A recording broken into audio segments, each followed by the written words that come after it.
got this great story for you about Ricky Nelson, the late Ricky Nelson. I was living on the East Coast at the time in the city of Boston. I'm driving to work, and I look out my window and I see on the school, there's this big banner, and the banner says, Ricky Nelson here tonight. And I thought, whoa, I ain't never met Ricky, So I went to work, and I left a little early. Gee, I wonder how that happened. And I stopped off at the school, bond and return, I'm going to meet Ricky Nelson, right?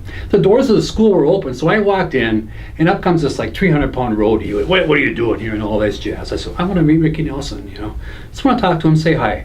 Ricky, you can't get back, Ricky, and everything, So I was okay, so I left. And then I went back in a little bit later, and the guy says, I told you, you can't meet Ricky Nelson and all this jazz. And I go, look, do me a favor, do you have access to Ricky? He goes, yeah. I said, just give him this. And I pulled out my pocket, one of these. And he said, what, are you, dad, a bomb or something? I said, no, just give it to him. He'll know what it is. And so he looks at me like, you're weird, man. And about 5, 6, 7 minutes later, back comes Ricky Nelson. And he's looking at me, and he's smiling, and he pulls out his.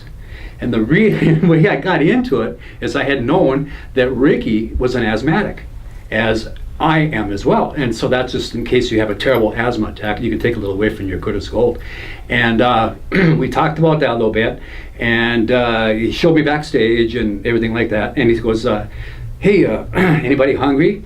And all the roadies, yeah, he says, would you mind going across the street, Rayman, and getting me some? Because, I said, no. So he pulls out give me about 100, 120 bucks, and he goes, 10 burgers, fries, chocolate and vanilla shakes, and could you pick up some Clairol number 5 here today for me, man? Is there a drugstore? I goes, yeah, I'm gonna take care of it. So I did. I come back with all this food. We ate, we talked, and he says, you're gonna stay for a show, right? And I go, well, I've not been invited, and I never carry money. He goes, come on, you're in. And I got to watch the whole show back from backstage. One of the nicest guys I've ever met in my life, Ricky Nelson. And oddly enough, a year later, he was killed in a plane crash.